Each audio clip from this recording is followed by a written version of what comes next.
Salut à toutes et à tous, bienvenue dans le Clap dans les Alpes, nouvelle saison, nouveau décor. Enfin, quand je dis décor, j'ai juste changé de micro. J'espère que ça s'entendra, sinon j'ai investi pour rien. Mais même passion ciné, même amour du 7e art est toujours à la cool depuis nos montagnes savoyardes. Aujourd'hui, pour ouvrir cette saison 2, on part dans un univers de magie, de sorcières, d'animaux. Pas celle de nos contes d'hiver ou de montagne, non, on parle de Wicked et du Magicien d'Oz. Cet univers culte, incroyable, qui à la base, je dois dire, ne me donnait pas forcément trop envie. Je ne suis pas très comédie musicale, mais grâce à une personne qui est là ce soir pour m'accompagner, je suis revenu sur ma décision. Bonsoir Mathéo et bon anniversaire à toi. Eh ben, bonsoir, merci, et bienvenue dans l'univers de Oz. Merci à toi d'avoir accepté cette invitation. Est-ce que tu es prêt à parler sorcières vertes, chaussures rouges et route en briques jaunes? Bien sûr, quelle question? Et surtout, est-ce que tu es prêt à te faire cuisiner après avec un petit quiz maison? On verra bien si j'ai toutes les bonnes réponses, mais oui, avec plaisir. Oh, te connaissant, c'est quand même un univers que tu aimes beaucoup, Oui. mais ça, tu vas nous en dire un peu plus dans quelques minutes. Parce qu'ici, dans les Alpes, on fait fondre les invités comme de la raclette trop près du poêle. Miam. Bon, la raclette, c'est bon, en plus, on aime ça. Délicieux. Ah, là, là, là, là, là. Et on va parler, avant toute chose, avant de parler de Wicked, parce que Wicked 2, C'est sorti il y a vraiment très peu de temps. et quel est le titre de Wicked? For good. For Good.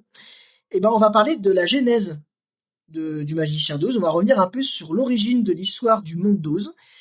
Et voilà, on va vous raconter un peu des petites anecdotes et comment ça a commencé. Alors, l'origine du monde d'Oz, c'est que ça a été créé par la fée Lurline, Oui, tout à fait. qui a transformé le pays d'Oz en pays enchanté. C'est exactement ça. Dans les livres de L. Frank Baum, Lurline est mentionnée pour la première fois dans The Tin Woodman, of Oz. Elle est la reine des fées, donc celle qui dirige tout le monde. Exactement. Des siècles auparavant, elle passa avec son groupe de fées au-dessus du pays d'Oz, qui à la base était totalement isolé dans le désert et qui n'était qu'un monde classique. Voilà, et c'est devenu un monde enchanté, celui qu'on connaît des films, du bouquin, Et les comédies musicales. des comédies musicales, et tu m'avais dit aussi, en off, du dessin animé. Ouais, enfin, je crois qu'il y en a eu plusieurs de souvenirs, mais oui, dessin animé, ouais, aussi. Voilà. Alors, comment toi, tu as découvert le Magicien d'Oz? Alors ça remonte vraiment pour le coup, ça a été, avec le tout premier film qui a été fait. Alors je me souviens plus exactement de la date, on regardera juste là après. Mais j'ai découvert donc avec le premier film, qui a été fait, je crois, mais c'était en 1900, Je crois que c'est 1929, mais je suis pas sûr. je crois aussi. 39, pardon. Ah 39, voilà. Ouais, Donc avec des acteurs quand même, iconiques, hein, pour le coup et des sacrées histoires qui sont sorties après dont Judy Garland qui est morte assez jeune en plus, donc ça on en D'accord, les parlera un tout petit Dorothy. peu, ouais, qui jouait Dorothy, tout à fait. Et donc voilà. Donc, mais avant de parler, donc voilà, je l'avais dit avant de parler de Wicked, parce que Parce qu'avant tout, le plus important, c'est de parler de la base des bases, de pourquoi Wicked existe. ouais, tu vois, au final, tu as réussi à me matrixer avec cet univers, j'en perds mes mots. Je me perds même dans mes fiches et dans mon travail. Est-ce que tu as des anecdotes, avant qu'on creuse un peu plus le Magicien d'Oz de 1939, qui avait été réalisé à l'époque par, attention, par Victor Fleming? Mmh. Est-ce que tu as des anecdotes sur le Magicien d'Oz? Oui, il y en a eu plein, dont beaucoup, que vous devez connaître déjà, hein, donc l'empoisonnement, dû au costume que certains acteurs ont porté, dont l'homme de fer blanc, qui lui était allergique à l'aluminium, donc du coup a fait des réactions allergiques. Alors je ne me souviens plus du nom de l'acteur parce qu'il n'est pas cité, étant donné qu'il n'a pas fait le film. Heu, mais ils ont dû changer d'acteur pour ça, parce qu'il a fait une réaction allergique à l'aluminium qui était contenu dans le costume. Ça, c'est pas très beau, hein. Non, en effet, c'est pas le mieux, hein, pour le coup. Il a été remplacé par Jack Haley. Ouais, tout à fait. Qui du coup, lui, n'était pas allergique à ça en tout cas. Mais on a déjà cette histoire-là. On a aussi beaucoup d'histoires, surtout aussi sur l'homme qui jouait le lion peureux, qui était du coup lui qui portait vraiment une tenue de bête, donc sur lui, qui pesait 25 kilos. Donc vraiment, C'est très lourd, ça. en effet, ça pèse un peu, surtout quand ils doivent jouer des grandes scènes comme ça a dû être assez pesant et sur l'actrice principale. je devrais dire, qui a joué Dorothée, bah, en fait, elle était quand même beaucoup plus âgée. Elle avait, je crois, 17 ans, si je dis pas de bêtises, et elle devait en paraître 12. Donc du coup, elle s'est retrouvée à être, bah, du coup, beaucoup plus, elle a dû beaucoup plus travailler son corps pour que, bah, toutes ces formes de jeunes filles de 17 ans, soient un peu plus, masquées. Donc ouais, on a eu quelques anecdotes là-dessus, ouais. Et puis aussi sur les personnages beaucoup plus secondaires, qui étaient, je dirais pas des figurants, mais les Munchkins, hein, qui eux, pour le coup, ont eu de sacrées histoires rocambolesques, sur surtout leurs activités hors tournage. Tu peux m'en dire plus? Bien sûr. Bah, déjà, Ils nous en dire plus? ils étaient déjà professionnels de la tease, hein, donc de l'abus d'alcool, pour le coup. À consommer avec modération, hein, Bien attention, sûr, hein. bien sûr. Et donc ils étaient déjà, quasiment tout le long du tournage à boire, de l'alcool et en plus de ça, le soir même, ils avaient quelques activités, nocturnes, dirais-je, si on peut employer des mots crus ou pas? On peut employer des mots crus. OK, très bien. Bah, ils faisaient, ce qu'on appelle dans le jargon des orgies, hein, pour le coup, donc ouais, Les c'était orgies, ça date assez des temps romains, on peut en parler des orgies, hein. exactement, bien sûr, mais du coup, ils ont même dû, les réalisateurs, appeler la police pour surveiller que ça ne se reproduise pas, en fait. En fait, c'est un gros bordel sans nom, ce film. Tout à fait. Franchement, il n'y avait pas eu un truc de positif pendant le tournage. Entre bah, la chaleur aussi sur le tournage qui était horrible, parce que vraiment, bah, ils étaient déjà, ils avaient bah, des costumes déjà très compliqués à porter. Et en plus de ça, bah, du coup, tout ce qui est spot, etc., qui donne beaucoup de chaleur dans une pièce, enfin, dans une, enfin, sur un plateau de tournage, ça a été assez compliqué, ouais. Mais en fait, le plus positif dans l'histoire, c'est ce film. Oui, c'est Le, la le réussite de résultat ce film, final. finalement, ouais, tout à fait. Et tu disais, tu parlais de l'âge de Judy Garland pendant le tournage, pendant que tu nous racontais cette magnifique anecdote sur Mm. les Munchkins. Et ben, j'ai regardé, elle avait 16 ans pendant le Ouais, tournage c'est et ça. 17 ans lors de la sortie du film en Voilà. 1939. Elle est née le 10 juin 1922. Et donc oui, elle a incarné, on lui a demandé effectivement d'incarner une petite fille de 12 ans. Voilà. Au final, elle est fait. Elle a quand même, enfin, ça a été une réussite. Pour le coup, les gens ne se doutaient pas. Mais c'est vrai que ça a été assez compliqué même pour elle. Et t'as d'autres anecdotes comme ça, j'imagine? Ou même pas au-delà des anecdotes, mais parce que quand on va parler de Weekend, je sais que t'as énormément de choses à nous Ok. raconter et à nous dire. Mais sur Magicien 12, est-ce que, au-delà des anecdotes, est-ce que tu as quelque chose à raconter sur comment quelle était ton expérience quand tu as vu ce film? Est-ce que déjà tu l'as revu plusieurs fois? Oui. Oui, parce que bah forcément c'est un classique, hein, pas que aux États-Unis, hein, c'est vraiment un classique même en France. Pour ceux qui aiment beaucoup tout ce qui est bah, univers fantastique, les comédies musicales, c'est vraiment un classique de chez classique. Moi, je l'ai revu au moins trois quatre fois, facile, dont une fois il y a pas si longtemps, ça devait être, je crois, il y a peut-être 2 ans où je l'avais revu parce que bah, je savais que Wicked était en production et ça reste, enfin, juste incroyable comme univers.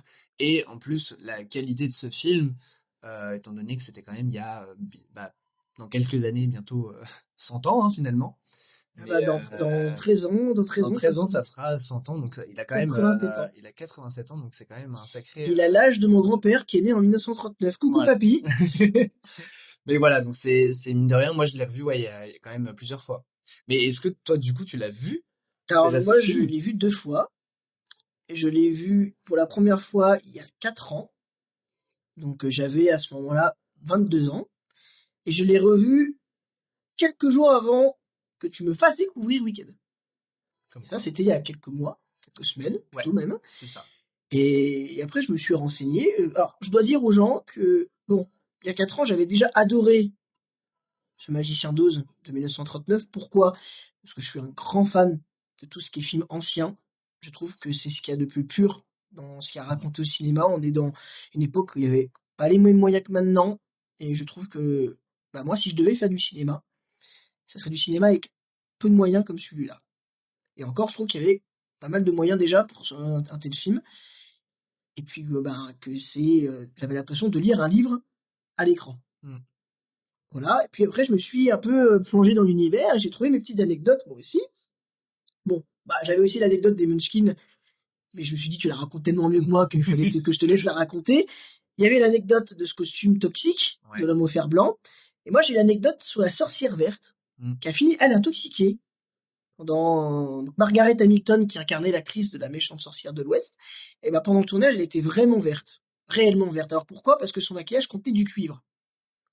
Donc elle ne pouvait pas manger ni boire et elle a failli être brûlée vive dans une scène mal gérée où elle doit disparaître dans une explosion de fumée. Le cuivre l'a rendue verte. Ouais. C'est vrai que ça a été assez compliqué parce que en fait la trappe où elle devait entre guillemets disparaître déjà était pas très bien camouflée, mais bon ça pour leur époque c'est normal. Mais en effet, vu qu'il y a eu un petit problème au moment du placement, au moment où les flammes sont sorties, en effet, elle a pas adhéré, ouais. Puis bon, j'espère ne pas dire de bêtises, mais si je me trompe pas, le cuivre est conducteur en plus. Mm. Donc elle aurait au final carrément pu vraiment brûler vive Ah oui, elle a eu de la la chance. sorcière sur le bûcher. Là, on aurait été vraiment dans le thème. Hein. C'est ça. Et bon, après, il faut faire attention, c'est comme dans beaucoup d'univers comme Le Magicien d'Oz, il y a des anecdotes qui sont dites comme vraies, mais des fois elles sont fausses. Bon, normalement, nous, on a bien étudié notre dossier et on n'est pas Ça, trop mal. ça devrait aller. Mais quand j'y pense, ces petites anecdotes à Love My Cinema, qui lui voudrait se lancer aussi dans l'écriture des scénarios et des films, attention, c'est pas parce que on a des petits tournages à petit budget qu'il faut faire absolument du survivalisme cinématographique. Donc je pense aux productions Love My Corp qui existeront peut-être plus tard. Love, si tu nous écoutes, eh ben suis mon conseil. Hein. Donc voilà. Est-ce qu'on continue un petit peu? Parce que je pense qu'on est plutôt mal lancé. Est-ce qu'on Oui, continue un petit peu à parler de ce magicien d'Oz à l'époque? Euh, les tenues. Moi j'adore les costumes. oui. Les costumes les costumes de Wicked sont déjà magnifiques. Mais les Mhm. costumes de l'époque sont authentiques. Pour moi, ils sont totalement peut-être un peu kitsch, un petit peu. Ils sont d'époque en fait. Voilà. Et ils sont adaptés à Ça, l'époque en fait. Ils sont totalement adaptés à c'est l'époque. exactement. Il n'y a pas plus authentique et plus à l'époque que ça, hein. C'était ce qu'ils avaient, ce qu'ils pouvaient faire. Et en effet, maintenant, quand on les voit, on se dit, oui, il aurait pu avoir mieux. Mais c'est tellement, je pense, pour beaucoup, une Madeleine de Proust, un peu le souvenir de voir l'actrice qui jouait Glinda, le costume de Dorothy. Enfin, c'est vraiment les classiques qu'on connaît, quoi. Oui, et puis c'est un film de 1939, mais qui était en couleur. Oui, tout à fait. Qui a été au début, qui n'était pas en couleur au tout début du film. Mhm. C'est au moment où seulement où Dorothy ouvre la porte de sa maison qui s'est littéralement écrasée dans le monde de Oz, où là, la couleur apparaît. Le village Munchkin. Oui, tout à fait. Voilà, parce que tout commence par le village Munchkin quand on C'est regarde ça. bien. Mais Wicked, bah, c'est pas qu'un film, Mhm, c'est aussi un roman. tout à fait. On l'a dit, hein, il y a eu, si je me trompe pas mal de bouquins sur l'univers de Wicked, mais nous on est là surtout pour parler de cinéma. C'était aussi une comédie musicale. Est-ce que tu peux nous en parler un petit peu? Oui, la comédie musicale qui a fait un succès, enfin qui a eu un succès monstre hein, aux États-Unis, qui était du coup l'histoire de la méchante sorcière de l'Ouest, oui, bien sûr, où du coup on apprend un peu de qui elle est, qui elle rencontre et un peu toute sa vie finalement, la rencontre avec Glinda, enfin Galinda à ce moment-là. Et ça a été, je pense, un des plus gros succès au monde dans l'univers de la comédie musicale aux États-Unis, en tout cas. Effectivement, on avance jusqu'en 1995. Donc Gregory Maguire sort son roman Wicked, The Life and Times of the Wicked Witch and the West. Il retourne toute l'histoire, comme tu l'as dit. La méchante n'est plus vraiment méchante. Elle est victime du système. Comme quoi, même à Oz, c'est compliqué. C'est pas que dans le monde réel, même dans Exactement. le monde, dans un monde féerique, dans un monde totalement inventé, c'est compliqué. Puis, en 2003, Broadway transforme effectivement ça en opéra rock feel good. Et là, bam, une nouvelle légende naît. Et aujourd'hui, on a le film, la partie 1 en 2024, et là, la partie 2 qui vient de sortir il y a quelques temps. Le 21 novembre aux États-Unis et le 19 novembre en France. Exactement, donc en fait, il y a très très peu de temps, donc vous pouvez encore, à l'heure où aujourd'hui ce podcast sortira, vous pouvez encore aller le voir en salle. Exactement. J'espère qu'il vous plaira. Et ça, on va encore revenir dessus. Et du coup, ces deux films ont renforcé le mythe. Et je pense qu'on peut directement passer un petit peu à Weekend. Oui. Je sais pas ce que tu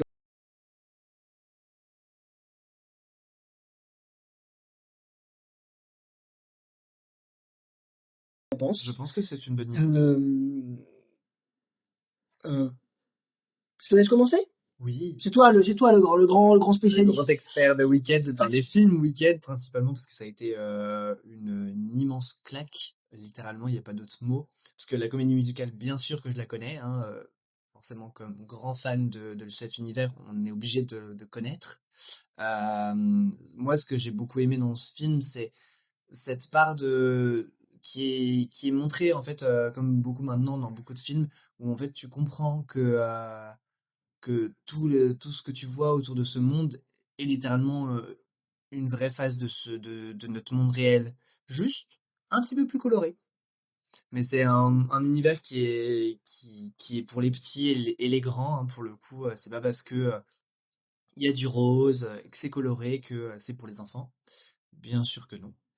Pour le coup, c'est vraiment un univers merveilleux, mais qui, quand on ressort, tu te dis, waouh, en fait, il faut que j'ouvre les yeux sur plein de points.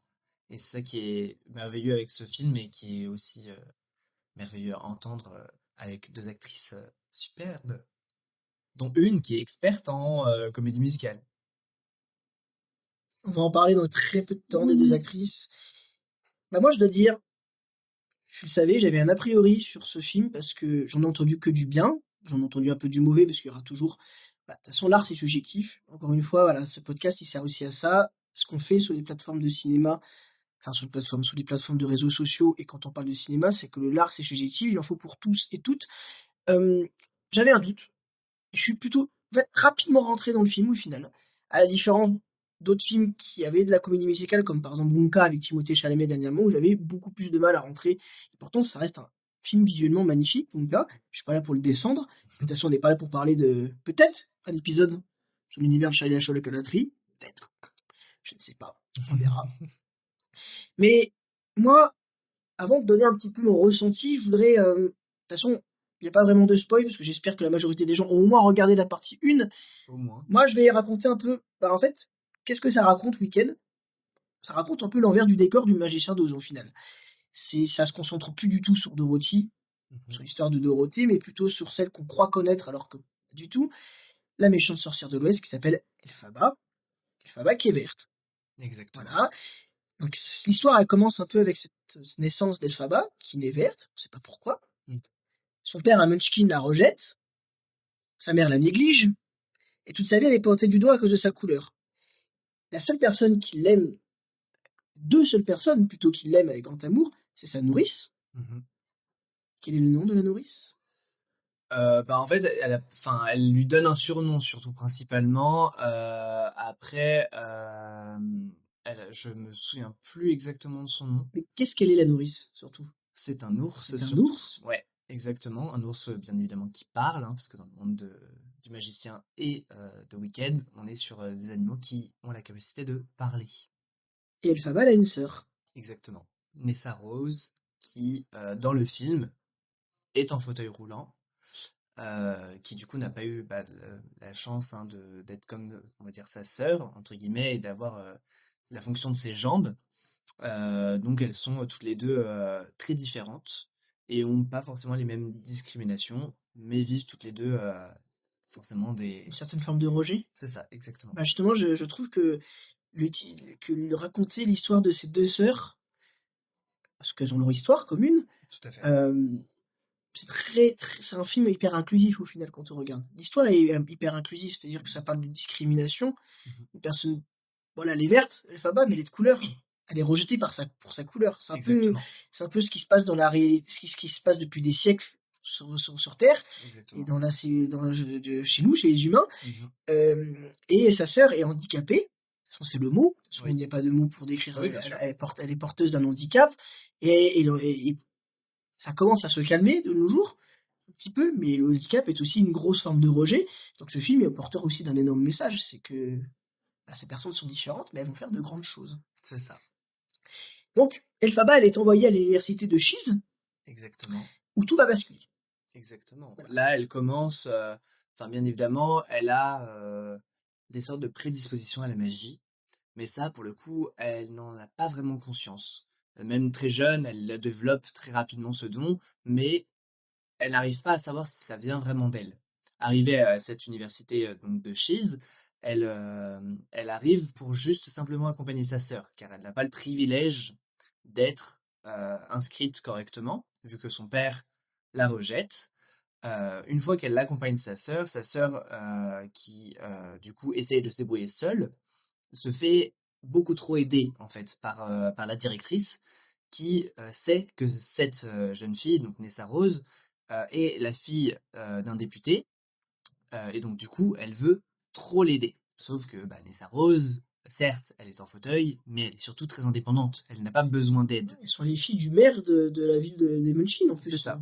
Ouais, exactement. Et donc du coup, ce qui se passe, c'est que bah en fait, au moment où Elphaba explique que Nessa Rose peut très bien se débrouiller seule, la directrice ne l'écoute pas.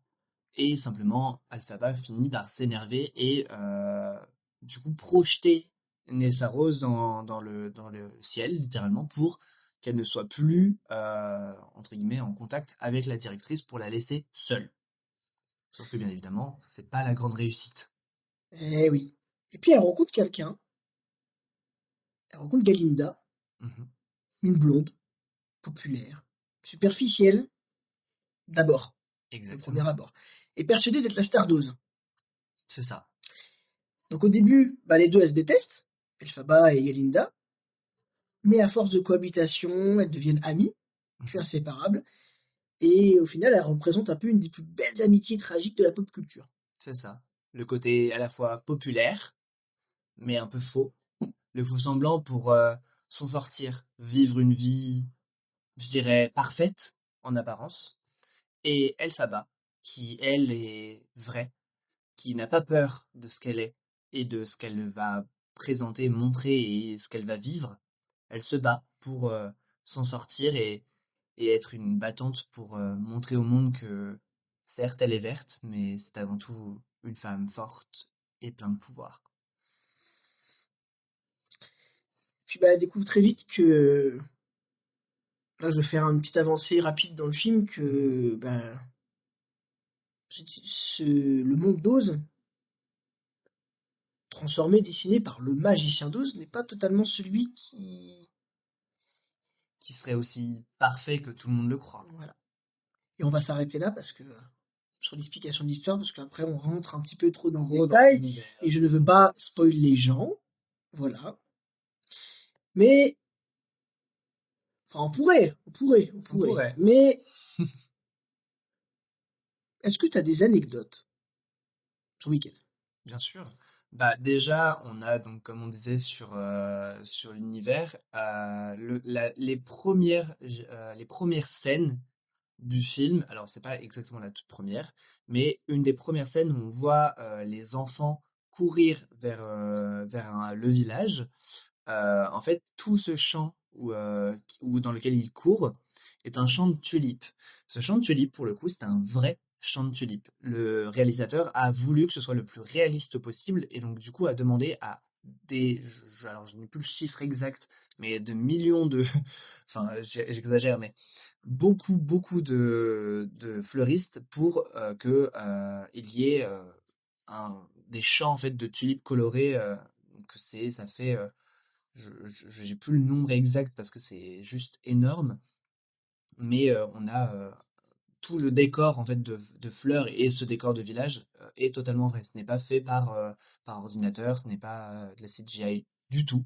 C'est vraiment un véritable décor pour que ce soit le plus réaliste possible. Oui, il a voulu que ça soit vraiment authentique, et le réalisateur de Wicked, c'est John Chu. Oui. Et c'est vrai que Wicked a obtenu quand même pas mal de distinctions, hein. Oui, bah le premier, oui, en effet. Après le Oscar deuxième des meilleurs est en décors, cours, hein. mais tout à fait. Oscar de la meilleure création de costumes, le Golden Globe de la meilleure performance au box-office, etc., etc., etc. Enfin, même le British Academy Film Award des meilleurs décors. Enfin, en tout cas, tout ce qui est costumes et décors, C'est une réussite. ça on va en parler. Il n'y a pas de... Moi, j'ai une anecdote. Je la commence et tu la finis. Ça marche. Je sais que c'est un peu la tienne, celle-ci.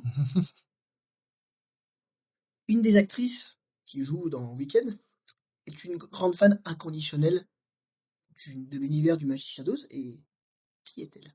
c'est Ariana Grande, donc bah, aussi Galinda ou Glinda, hein, bien évidemment, qui est littéralement, je pense, qui a été bercée par cet univers, parce que bah, sur énormément d'émissions de télé, d'interviews, de tout cet univers, elle est extrêmement fan. Elle a fait beaucoup de fois où elle a repris en fait des chansons des comédies musicales pour bah, du coup certains concerts, certaines émissions. Elle a toujours été très fan au point que elle a fait littéralement bah,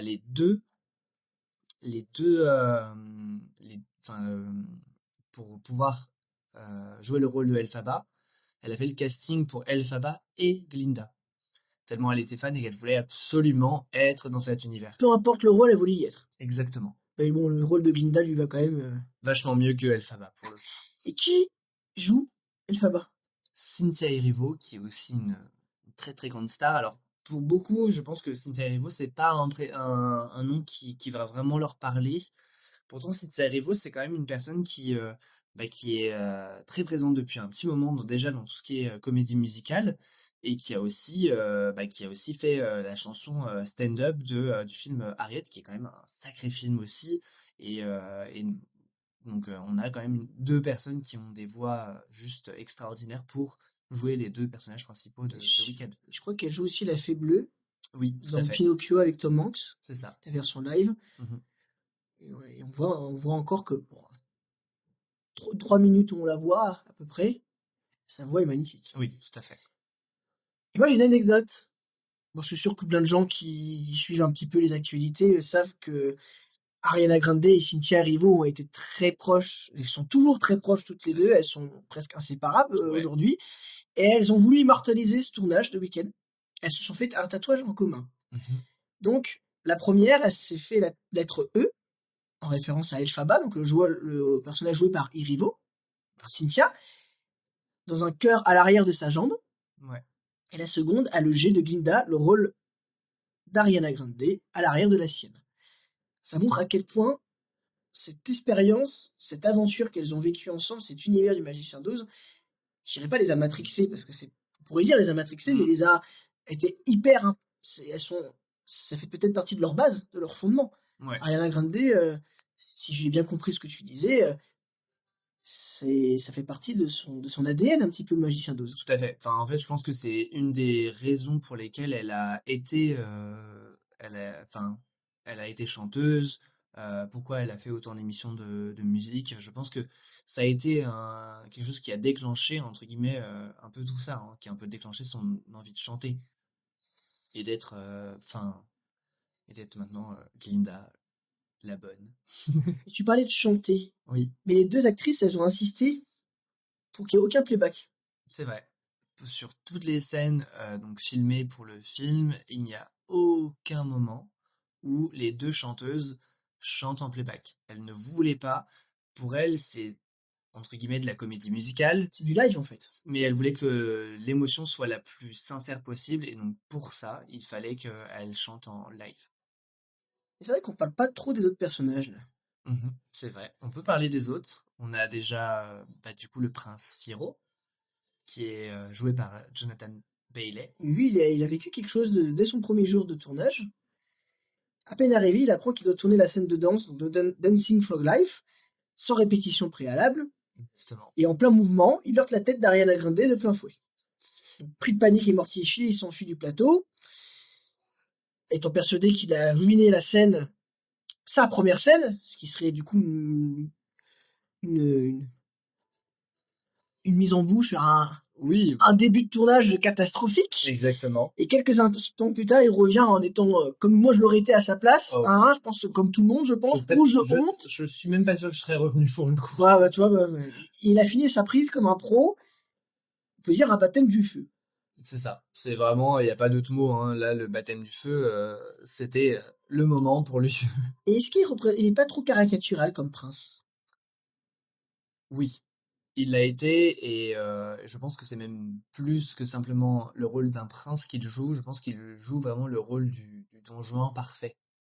De celui où, quand tu le vois, tu te dis, waouh, je veux être avec lui. peu importe, et ça se voit très bien dans le film, peu importe que ce soit un homme, une femme, tout le monde désire le prince Fiyero parce qu'il est très très beau et à la fois très charmant en même temps. Et on a, oui, je pense, le rôle du prince un peu parfait, un peu sans problème, quoi. Un peu le prince idyllique en fait. Exactement. Le cliché. Je pense que dans la première phase où on le voit, oui, c'est ça. C'est le rôle qu'ils ont voulu lui mettre en. Un peu lourdeau, un peu beau Voilà, gosse, qui se la pète quoi. exactement. Mhm. Mais on voit petit à petit dans le film que ce n'est pas simplement une tête creuse et qui est juste beau physiquement. Mais il faut dire que ce tournage, Wicked, c'est rempli que de talent. On va revenir un peu sur Cynthia Erivo. Ils, avec Ariana Grande, elle veut chanter en live, elle veut pas de playback. Mhm. Et puis Cynthia Erivo, elle a également co-conçu sa propre tenue, sa propre apparence. Ouais. Ses micro-tresses, ses ongles longs, sa peau verte, qu'elle a custom.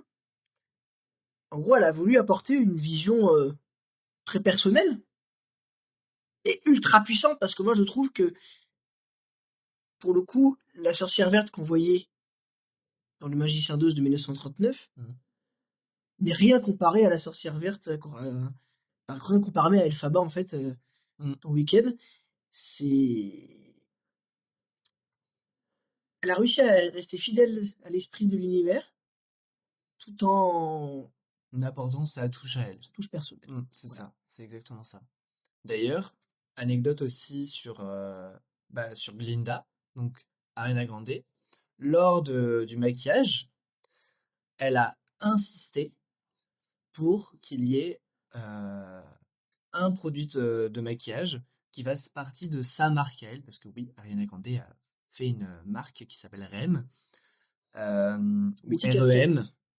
voilà, et en fait, elle voulait absolument qu'il y ait, alors si je dis pas de bêtises, c'est soit un blush, soit un highlighter, qui pour elle représentait parfaitement l'univers de Glinda, le personnage de Glinda. Et d'ailleurs, aussi, fait très important, Ariana Grande a décoloré ses cheveux pour jouer Glinda. Bon, il faut savoir une chose, c'est que elle a fait ça, certes, mais il y a sur certaines, je crois, si je vous dis pas de bêtises, sur For Good, donc la Wicked partie 2, elle porte surtout une perruque.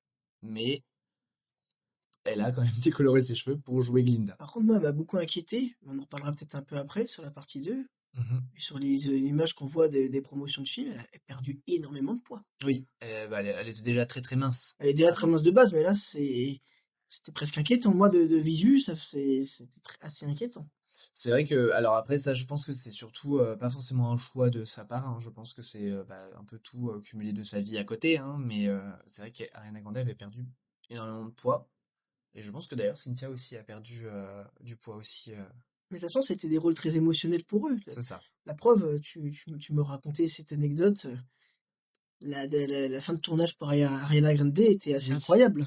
Bah, c'est vraiment la scène, en fait, quelqu'un qui la filme, qui fait partie du staff, hein, qui est vraiment la filme et elle est du coup dans son costume de Glinda, grande robe rose et toujours sa couronne et son sceptre magique.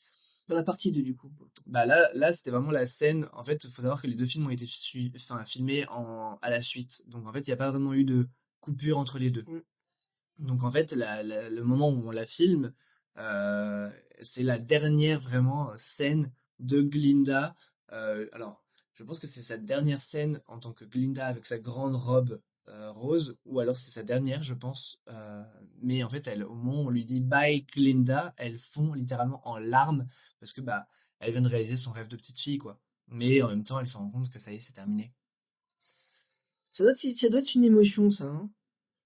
Je pense que c'est plus qu'une émotion, hein, Sans c'est vouloir quelque chose. parler de moi, de ma propre expérience, mais là, tu as vécu cette expérience avec moi dernièrement, Oui. avec plein de gens. On a tourné un court-métrage. Et cette dernière scène, quand je libère tout le monde, je dis à tout le monde que c'est terminé, j'ai plus besoin de vous. C'est quelque chose. Donc je Oui. peux comprendre, c'est pas la même échelle, mais je peux comprendre que quand on arrive à la fin d'une aventure où on a travaillé pendant quelques temps dessus, voire des années, Mhm. pour certaines personnes, ça doit être quand même quelque chose. Il y a des caméos aussi. Oui. J'y repense, et des clins d'œil. Les fans qui connaissent vraiment l'univers du Magicien d'Oz, de Wicked, et qui connaissent surtout la comédie musicale originale, Oui, ont eu droit à une surprise très discrète. oui. Les légendaires Christine Chenoweth, pardon, j'ai du mal, désolé, je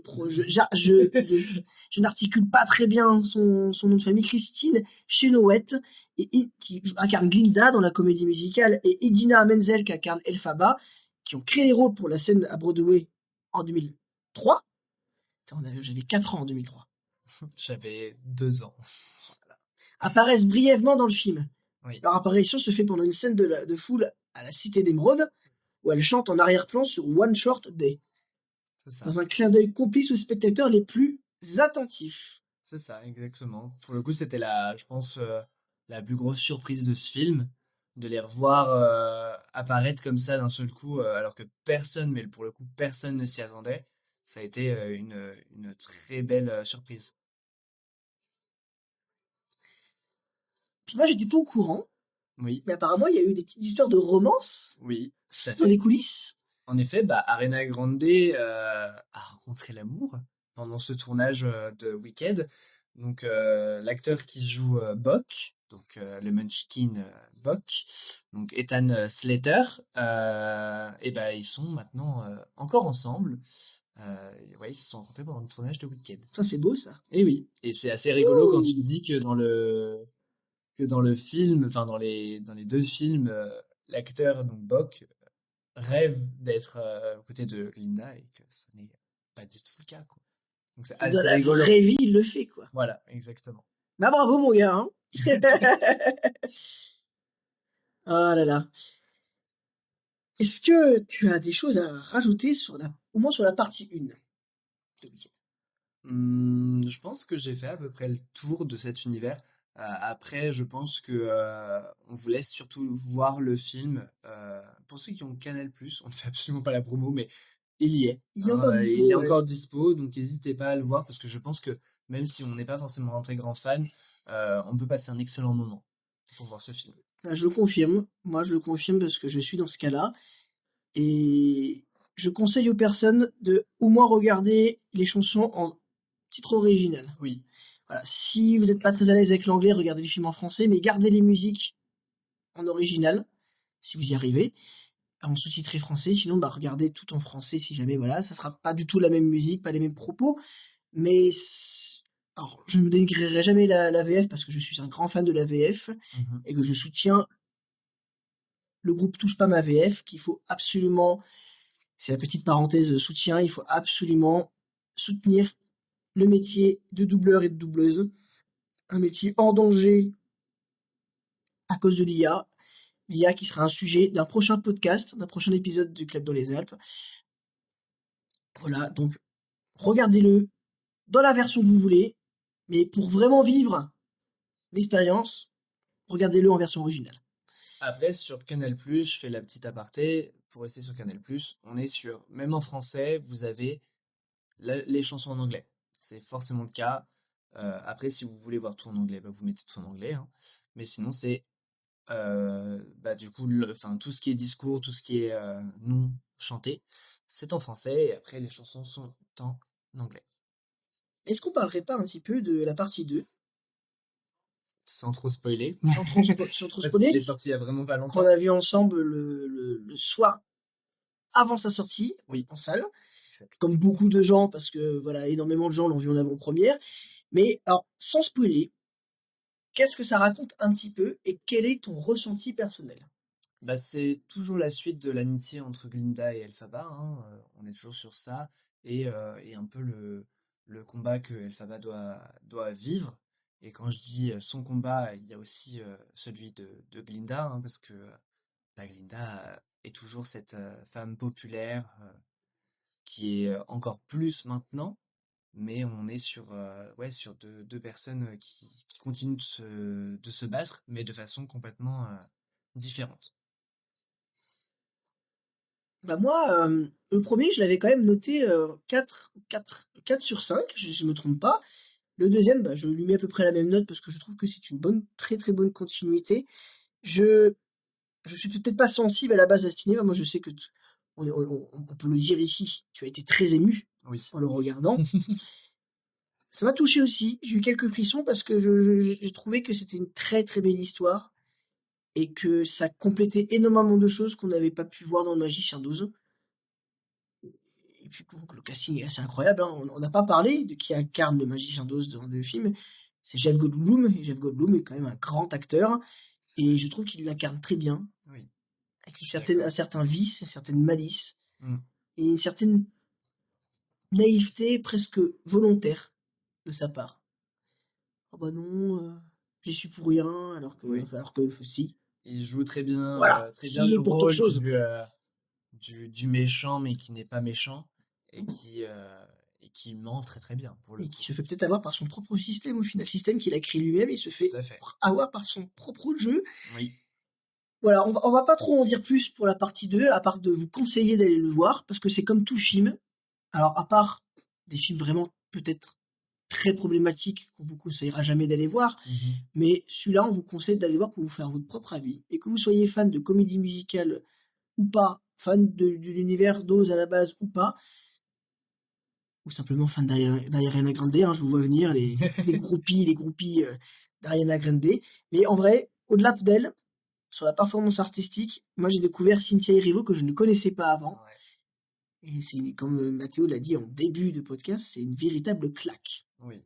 Pour le coup, enfin, moi, surtout la partie 2, donc comme tu l'as dit, on a des scènes très émouvantes dans le 2, mais Plus il faut pas profond, hein. oublier que dans Oui, le c'est vrai. 1, on a des scènes qui sont peut-être moins émotives, mais quand on a cette sensibilité à tous les messages qu'ils essayent de faire passer, on comprend et on peut être tout autant impacté que dans le 1 que dans le 2. C'est vrai que le 2 a ce truc un peu plus dramatique, un peu plus sensible, alors que dans le 1, on est plus sur quelque chose d'un peu plus, je dirais, merveilleux, un peu de la découverte.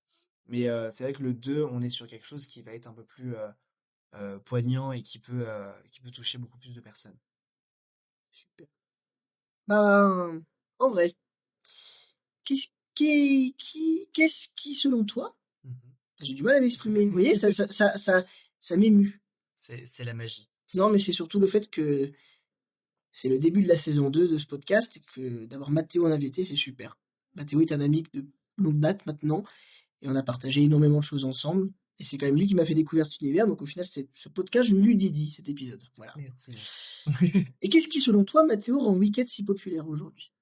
Alors, il y a eu le côté des acteurs, hein, bien évidemment, hein, ce qui a créé une pub un peu plus supplémentaire, c'est Ariana Grande qui donne ce petit truc en plus. Je dirais que Jonathan Bailey aussi, parce que il a quand même été élu l'homme le plus sexy du monde cette année, donc je pense que c'est une très bonne pub aussi.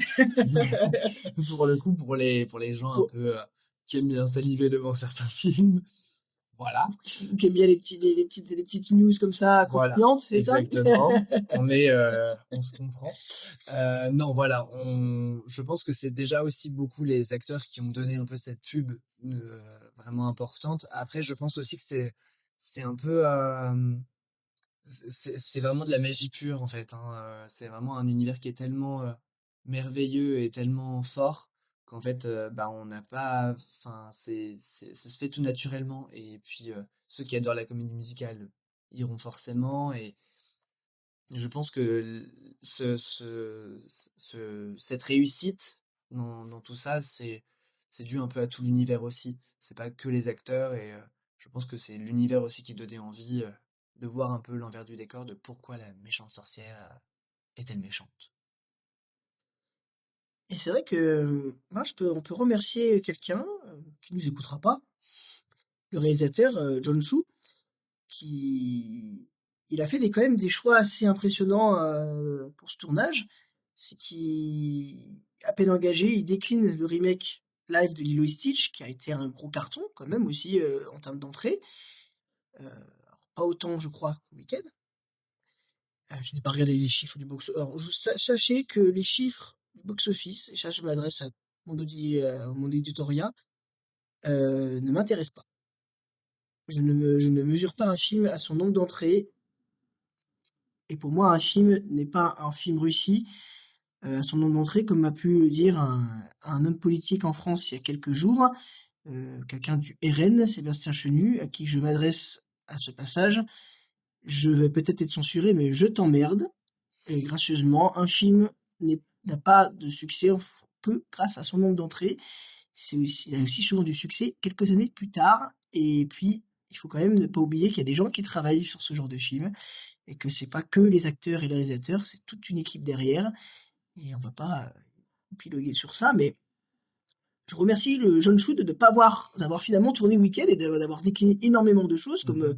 la série Willow, qui était en préparation au moment où il a commencé à se lancer dans Week-end et qu'il a pu se consacrer entièrement à cet univers. Donc, merci, merci, merci, merci, merci. Et au final, 30 ans plus tard, on- Week-end sort, parce que c'était quand même, on l'a dit tout à l'heure, adapté d'une version de 95 qui était après adaptée à Broadway. Mm. 30 ans plus tard. C'est vrai. Non, c'est vrai que là, pour 30 le ans, coup, ça nous rajeunit pas, hein. Dans 4 ans, j'ai 30 ans. c'est beau. Bah, dans 6 ans, donc ça va. Ah ouais, t'as encore un peu de temps. Mais oui, non, c'est vrai que pour le coup, je rebondis un peu sur ce que tu as dit pour John Chu. C'est vrai qu'il a, bah, et en plus, il a décrit comme quoi bah, le monde magique, bah, c'est un monde qui est magique, hein, donc ça se construit de A à Z. Et donc, bien évidemment, il n'allait pas faire A, puis après, hop, aller ailleurs, puis revenir pour finir par Z. Il a fallu qu'il se concentre à 100% pour que ce soit le plus merveilleux possible. Bah, c'est super en tout cas. Et je refais une petite parenthèse et je reviens sur ce que j'ai dit avant où j'ai pu peut-être choquer des personnes qui nous écoutent. Quand je dis que j'emmerde la personne que j'emmerde en fait toutes les personnes qui soient de n'importe quel camp politique, n'importe quel bord. L'art c'est subjectif. Et l'art, oui, c'est sûr qu'un film qui fait énormément d'entrées va rencontrer du succès, mais est-ce que ça veut dire que c'est un film plus ou moins réussi par rapport à d'autres? En fait, c'est au regard de chacun et de chacune. C'est ça. Ça se mesure pas, en fait, l'art. Donc, c'est un sujet on pourrait essayer d'en parler pendant des heures, j'en arriverai toujours moi à la même conclusion, c'est chacun son propre avis. Tant tu respectes l'avis des autres et que tu n'empiètes pas sur la liberté de ceux qui t'entourent. En fait, ne fais pas aux autres ce qu'on n'aimerait pas qu'on te fasse. C'est ça. C'est... Voilà. On traite là-bas avec Linda. Tu te sens plus proche de qui? Et pourquoi surtout? Alors, si j'avais vu que le 1, j'aurais répondu Alphaba. Mais il y a ce petit truc-là de, en fait, pour moi, enfin, au premier abord, j'aurais dit Alphaba. Pourquoi? Sans réfléchir, parce que elle est honnête, juste, et c'est une personne qui est finalement bonne de cœur. Sauf qu'en fait, en réfléchissant, je suis beaucoup plus proche de Glinda que de Elphaba. Parce que dans cette société, dans notre monde, on a besoin de faire un peu semblant à des moments, de, d'être une version un peu parfaite pour survivre, entre guillemets. De par mon vécu, je sais que masquer ce que je suis réellement peut me permettre de mieux m'en sortir.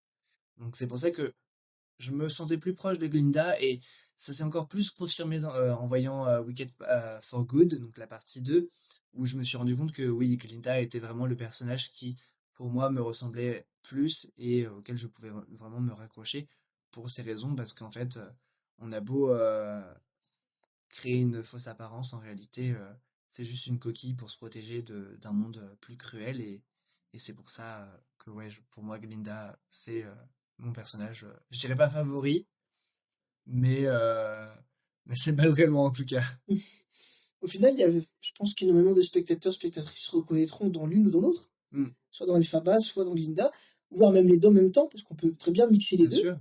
Après, quand on doit faire un choix entre Elphaba et Glinda, voilà, faut trouver le choix. Après, pour ceux qui répondent juste parce que c'est Ariana Grande, c'est qu'ils n'ont pas compris le film ou qu'ils l'ont pas vraiment regardé. Mais je comprends quand même. Mais voilà. Et toi, du coup, plus Elphaba ou Glinda? Moi, je pense que c'est pas très original, mais je pense que je suis un mix des deux. Euh, je pense que je peux être par moment la Glinda qu'on voit dans le premier. OK.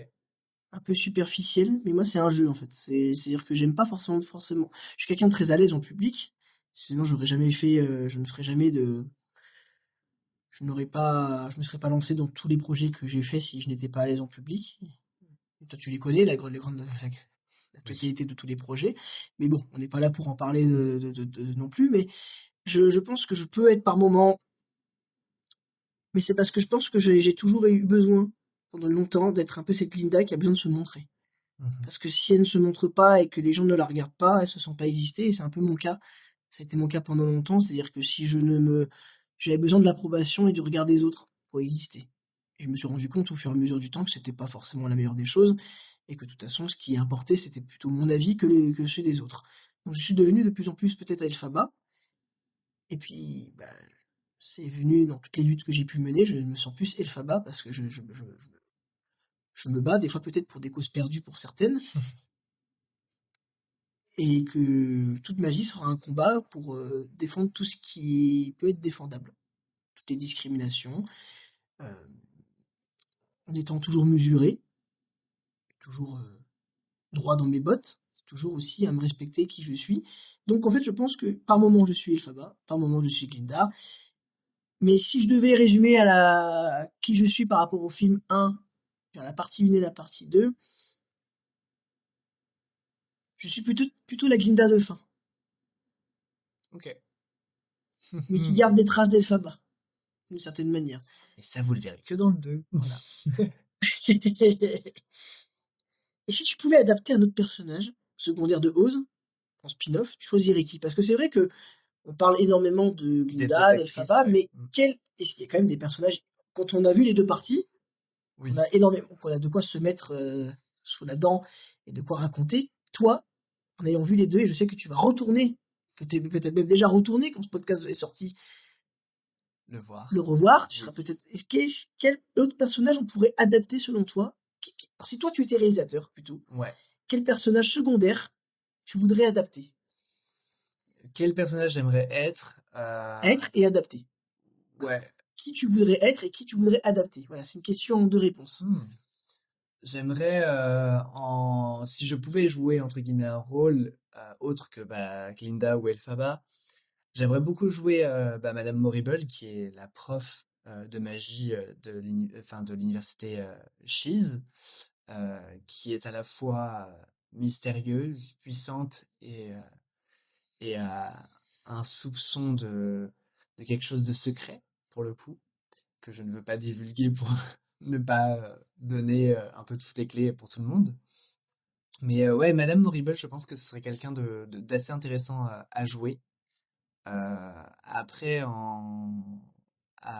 comment dire, à réaliser, c'est difficile à dire. Je pense que j'aimerais bien, j'aimerais bien pouvoir mettre un peu, enfin, changer un peu le rôle de ce que, du personnage qu'on a vu, le, le prince Fiyero.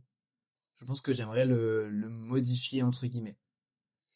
Parce que dans le un, oui, en effet, il est charmant, il est parfait, tout va bien. Mais je pense que on pourrait, alors dans le un ou dans le 2, hein, bien évidemment, je pense qu'on pourrait axer plus sa sensibilité et son être, entre guillemets, un peu plus au cinéma, ça pourrait être encore plus poignant, je pense. OK. Et toi? Moi, qui je voudrais être? C'est bizarre dit comme ça, mais j'aimerais bien être le magicien d'Oz. Et pourquoi? Il est très mystérieux, hein, et Ouais. puis, est-ce qu'il vient vraiment de d'Oz ou pas? Telle est la question. Voilà, Ah ouais, ça, seules les personnes qui s'y connaissent peuvent te donner la réponse, ça. voilà, et puis, parce que je pense qu'on peut même encore plus exploiter son personnage, C'est vrai. lui aussi, et que, j'aime bien, tout ce qui est un peu tragique, et je trouve que c'est un personnage qui reste très tragique C'est vrai. et qui c'est un magicien, en fait, donc déjà c'est très, j'en montre. j'en montre, c'est très explosif. Mhm. Mais en même temps, j'aimerais le jouer de manière explosive et avec de la retenue. Je pense que c'est quelqu'un qui peut avoir qui a et qui pourrait encore plus avoir un talent d'orateur encore plus impressionnant. C'est vrai. Sa magie, pour moi, elle pourrait être bien plus impressionnante juste avec les mots. Comment il manie les mots, comment il arrive à parler aux gens. C'est vrai que pour le coup, il a moins cette représentation, ouais. C'est vrai que je pense que tu as raison, si tu l'avais, enfin, si on le jouait de cette façon-là, ce serait encore plus impressionnant. On va passer un petit peu à un petit quiz. Voilà, tout simple. Vous aussi à la maison, essayez d'y répondre avant que Mathéo donne les réponses. C'est que pour lui, le quiz. Attention, c'est que pour lui. Je vous laisse le temps, promis. On fait des questions un peu faciles. De quelle couleur est la peau d'Elphaba? Bah, verte. Comment s'appelle la ville principale d'Oz où tout le monde veut aller? Bah, ça va être, c'est la ville d'Oz. C'est la cité d'émeraude. Tu as mis un peu de suspense. Bah oui, il fallait leur laisser le temps de répondre quand même. Quel animal accompagne Dorothy dans le Magicien d'Oz? Il y en a deux techniquement. Mais il y a le chien, Il s'appelle comment le chien? Dodo, C'est et le lion pleureur. un petit roquet, le Tout chien. à fait. Sachez que je n'ai rien contre les roquets, mais les petits chiens, c'est pas trop mon truc. Je préfère les gros chiens. Quel est le vrai nom de la sorcière de l'Ouest dans Wicked? Bah, du coup, on l'a dit, hein, Elphaba. Et quel est le nom de la chanson emblématique où Elphaba prend son envol? Defying Gravity, qui est Défier la gravité en français. Elle est belle cette musique. Oui, c'est, je pense, la meilleure chanson. Enfin, ouais, je pense que c'est la meilleure chanson du 1. Quel est l'objet symbolique que porte Elphaba qui deviendra iconique? Ah, bah, techniquement, il y en a deux, mais c'est pas, il y en a un qu'elle ne porte pas vraiment, mais c'est son chapeau principalement. Après, on a le balai aussi, qui est pas vraiment enfin, Un quelque chapeau chose qu'elle noir porte. avec un peu tordu. Exactement.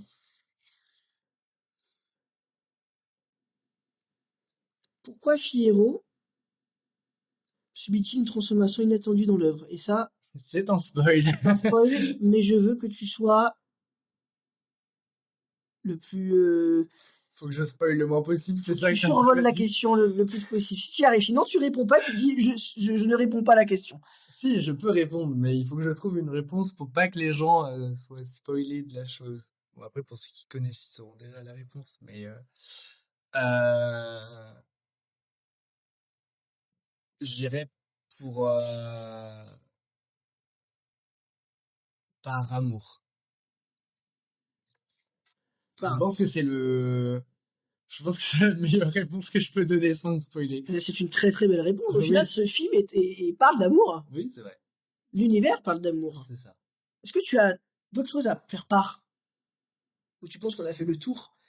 Alors, sachez tous et toutes qui nous écoutez, on n'a pas vraiment travaillé l'épisode, Non, c'est vrai. on a voulu le faire en mode pré-discussion entre amis.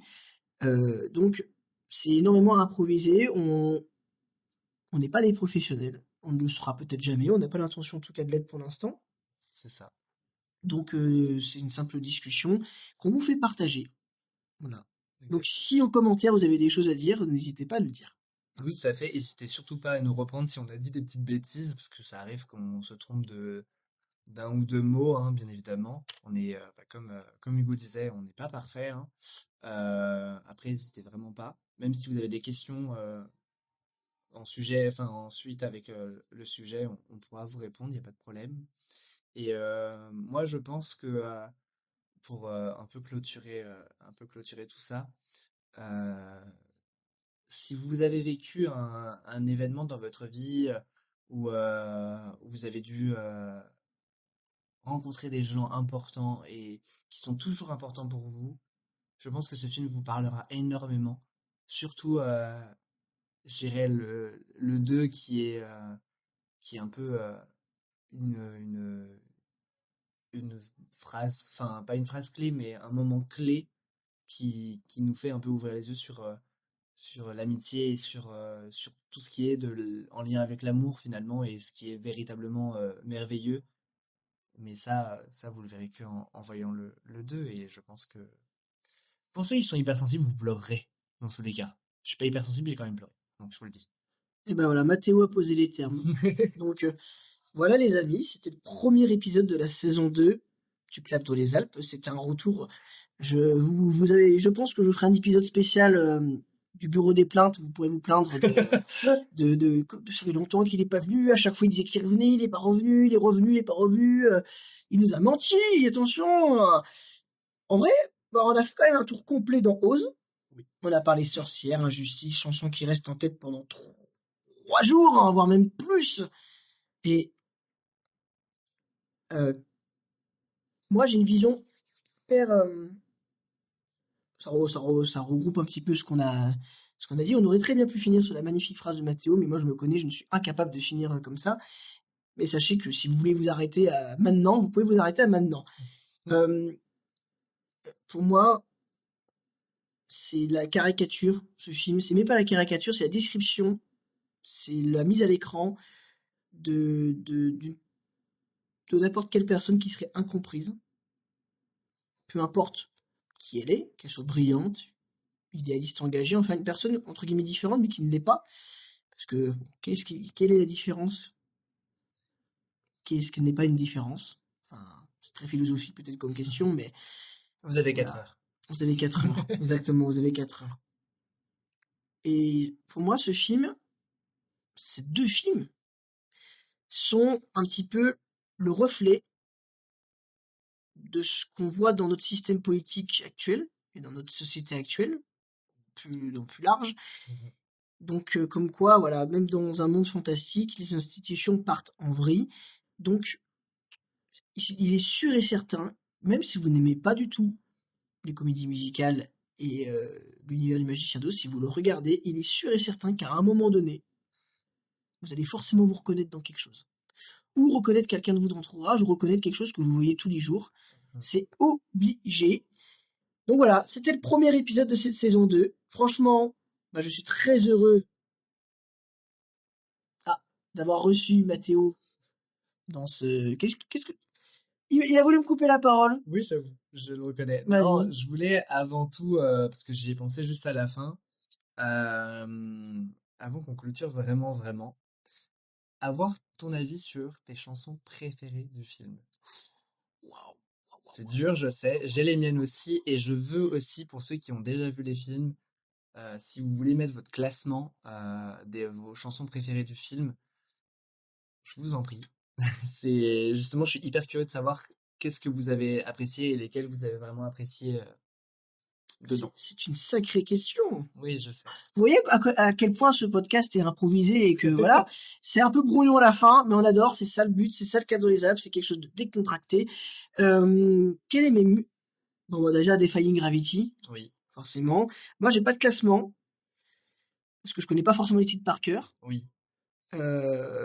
Après, je peux essayer de me replonger dans tout ça, mais qu'est-ce... Hmm, hmm. Vous voyez, je lui pose une colle. C'est parfait. For Good? Classique, je pense que c'est vraiment la meilleure chanson du 2. For Good. Après, Wonderful. J'ai beaucoup aimé Wonderful avec Jeff Goldblum, Ariana Grande et Cynthia Erivo, mais ça, vous découvrirez dans le 2. Ouais. Moi, je vais m'arrêter là pour les musiques.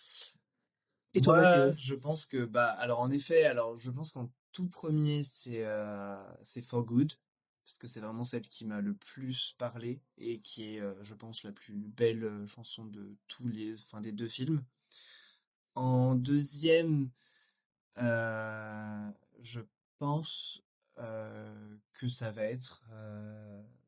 C'est difficile. Je pense que Populaire est une chanson que j'aime beaucoup aussi. Et en troisième, je pense soit Defying Gravity, parce que c'est quand même un classique, entre guillemets. Mais j'aime aussi beaucoup I'm Not That Girl, qui est une chanson, je trouve, très émouvante et qui parle aussi beaucoup de ce qu'on peut vivre dans notre vie en général. C'est super. Ça me fait un peu le lien pour dire qu'il y aura aussi un épisode sur la musique au cinéma, et comme quoi la musique est hyper importante, elle transmet La musique fait partie de l'art. De toute façon, elle transmet les émotions et elle permet souvent à des personnes qui ont du mal à s'exprimer eh ben, à faire passer un message. Et je pense que les musiques du Magicien d'Oz, de Weekend, partie 1 et partie 2, transmettent des messages importants. Exactement. Donc voilà, comme je disais, on a fait un tour complet dans Oz, on a parlé sorcière, injustice, chanson qui reste en tête pendant 3 jours. Je me répète, vous avez la preuve, voilà, la preuve, même dans mes mots, je le répète. Merci, Mathéo, d'avoir été là. Merci Et à encore toi. bon anniversaire. Merci. D'avoir bravé cette expérience du podcast. Comme si tu avais pris l'option Broadway, Finalement. tu es fabuleux, tu es magnifique. Si vous avez aimé cet épisode, n'hésitez pas à laisser un petit mot, une étoile, un sortilège ou même une paire de chaussures rouges devant ma porte. On fait avec ce qu'on a en Savoie. Hein, attention. Exactement.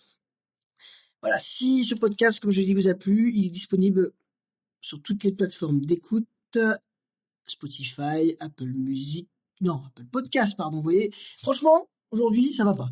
Apple Podcast, Deezer, Amazon, enfin, toutes les plateformes d'écoute, il est disponible sur toutes. C'est le retour. Je vous dis, n'hésitez pas en tout cas à laisser une petite note, ça aide pour le référencement. On le dira jamais assez. Voilà, ça peut être long, 1 heure 5 d'épisode, mais l'important c'est que si ça vous a ne serait-ce que plu un petit peu, le partager. Je vous dis à très vite pour un prochain épisode du Club dans les Alpes. Et souvenez-vous, même quand on vous dit que vous êtes week-end, c'est peut-être que vous êtes juste en avance sur votre temps. Ciao, ciao! Ciao, ciao.